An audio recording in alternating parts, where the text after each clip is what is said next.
ఓం శ్రీమాత్రే నమః. 93వ శ్లోకం.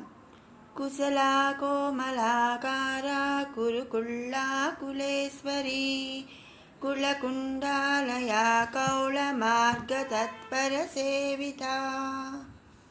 కుశల సృష్టి స్థితి లయ అందు అపరిమిత నేర్పును కలది అని ఈ నామం యొక్క అర్థం.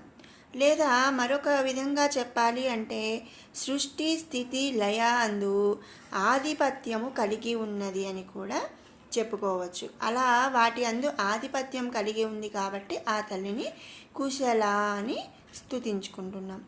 తర్వాత నామం కోమలాకార. ఆకార అంటే ఆకారము, కోమల కోమలమైన ఆకారమును కలది. ఆ తల్లి కోమలమైన ఆకారము కలిగి ఉంది కాబట్టి కోమలాకార అని స్తుతించుకుంటున్నాము. తర్వాత నామం కురుకుళ్ళ. కురుకుళ్ళను దేవీ స్వరూపురాలు అని అర్థం అన్నమాట. దేవీ భాగవతమందు శ్రీదేవి యొక్క నివాసమైన మణిద్వీపమందు గల శ్రీపురములో అనేక ప్రాకారములు ఉన్నాయి. ఆ ప్రాకారములలో చిత్తమయ ప్రాకారమునకు అహంకారమయ ప్రాకారమునకు మధ్యగా ఒక దిగుడు బావి కలదు. దానిని విమర్శమయి అంటారు. ఆ బావిపై ఆధిపత్య దేవత కురుకుళ్ళ కనుక శ్రీదేవిని ఆ స్వరూపురాలుగా భావిస్తూ ఈ నామందు కురుకుళ్ళ అని స్తుతించుకుంటున్నాము. తర్వాత నామం కులేశ్వరి. సజాతీయులగు మాతృమేయుల సమూహమును కులమని వర్తింతురు. అట్టి సమూహమునకు ఈశ్వరి అంటే ప్రభువు వంటిది అని ఈ నామము యొక్క అర్థం అన్నమాట.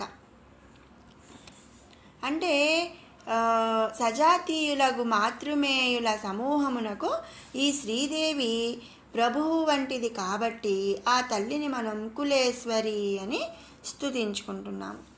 కులకుండాలయ. కుల కుండాలయ మూలాధార కర్ణిక మధ్య చక్రమునకు కింద ఉన్న బిందువుకు కుండలము అని పేరు. ఆ బిందువు నివాసముగా కలిగి ఉన్నది కాబట్టి ఆ తల్లిని కులకుండాలయ అని మనం స్తుతించుకుంటున్నాము. తర్వాత నామం కౌళ మార్గ తత్పర సేవిత. కౌళ మార్గ తత్పర సేవిత అంటే వంశపారపర్య ఆరాధనయందు ఆసక్తి లేనట్టిది. అనగా ఏంటంటే వంశపారపర్యంగా ఆరాధన అంటే మనం ఇంటి ఇలవేల్పు అని చెప్తూ ఉంటాం కదండి. అలా ఇలవేల్పుగా కొలుచుటయందు ఆ తల్లికి ఆసక్తి లేదంట. అలా ఏంటంటే ఇంట ఇలవేల్పు అంటే కొంతమంది ఆ భక్తులు ఆ తల్లిని కొలుస్తారు. అలా కాకుండా ఈ మొత్తం సమస్త జగము కూడా ఆ తల్లిని కొలుచుటయందు ఆసక్తి ఉన్నది కాబట్టి ఆ తల్లిని కౌళ మార్గ తత్పర సేవిత అని స్తుతించుకుంటున్నాము. 94వ శ్లోకం. కుమారగణనాథాంబా తుష్టి పుష్టిర్మతిధృతి శాంతి స్వస్తిమతి కాంతిర్నందిని విఘ్ననాశిని. ఓం శ్రీమాత్రే నమః. కుమార గణనాథాంబా. కుమారస్వామికి గణనాథునికి అంటే గణములకు నాథుడు ఎవరండి? విఘ్నేశ్వరుడు. నాథ అంబ అంటే తల్లి.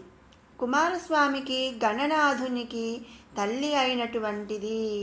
ఇక్కడ కుమారస్వామిని అహంకార స్వరూపముగా, గణనాథాంబ అనగా మన్మధుని యొక్క వికారములను కలుగకుండా రక్షించినట్టి అని మరి ఒక అర్థము కలదు. ఇలా 2 అర్థాలు ఉన్నాయండి. ఒకటి కుమారస్వామికి గణనాథునికి తల్లి వంటిది. మరొక అర్థం ఏమిటి అంటే అహంకార స్వరూపముగా అనగా గణనాథాంబ అంటే మన్మధుని యొక్క వికారములను కలుగకుండా రక్షించునట్టిది అని మరొక అర్థం అన్నమాట.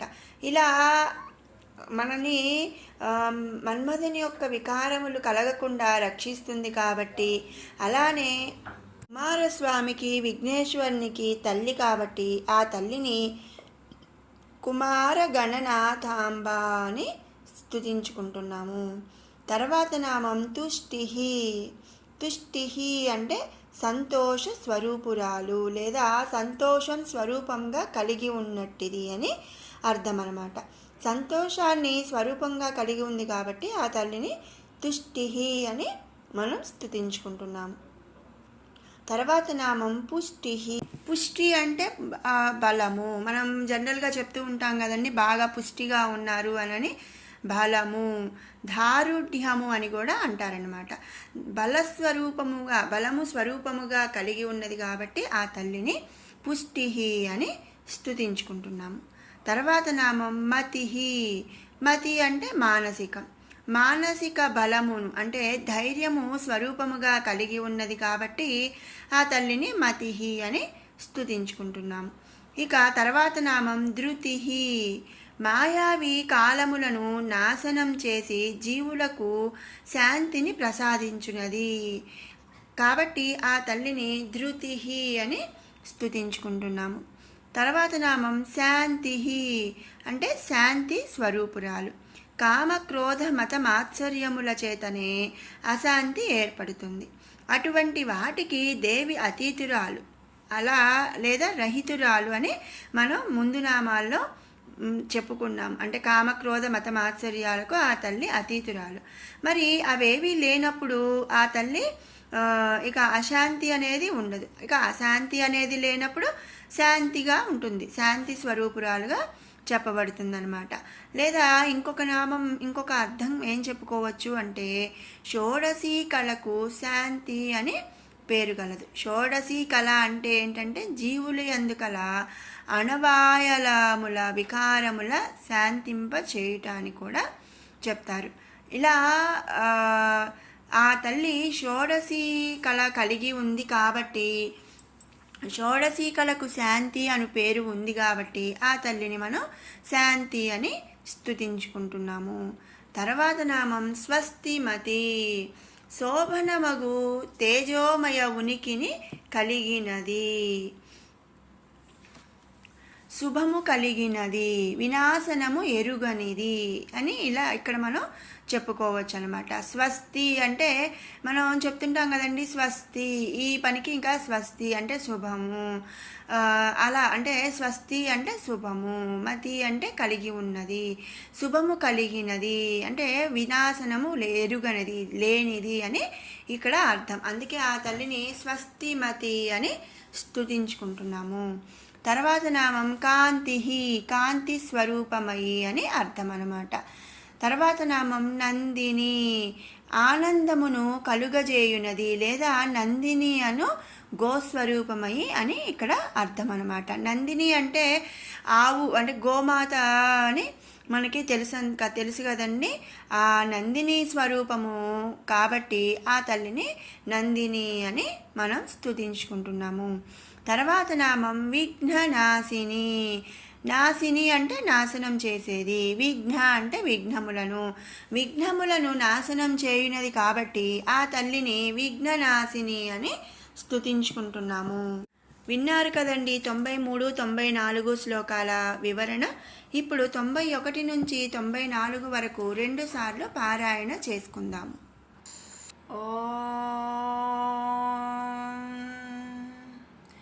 ధ్యానం.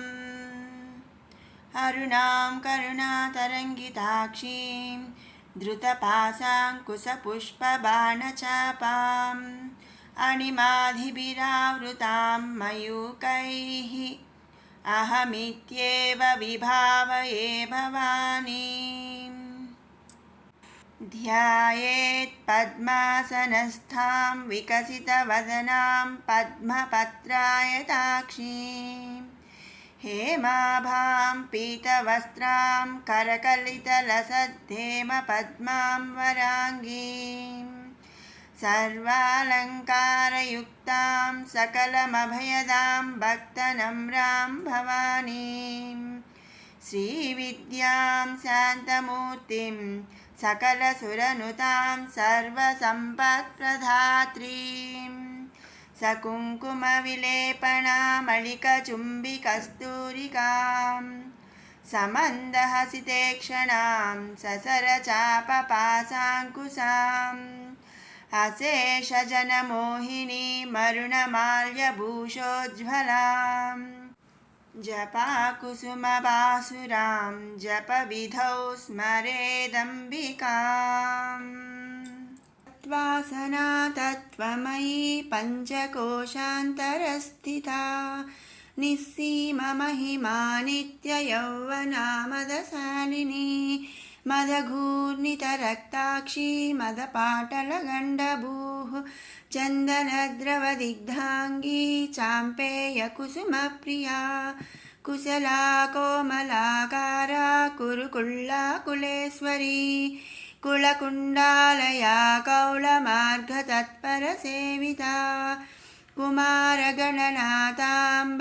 तुष्टिपुष्टिर्मतिधृतिः शान्तिस्वस्तिमती కాంతిర్నందిని విఘ్ననాశిని. మరొక మారు పారాయణ చేసుకుందాము.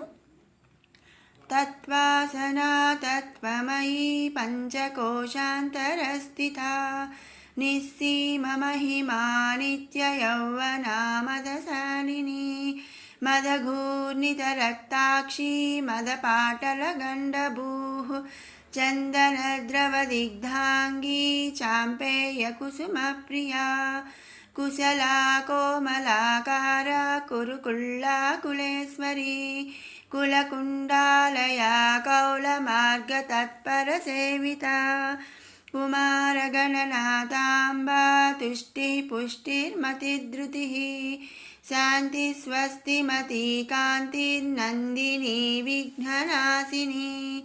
ఓం శ్రీమాత్రే నమః.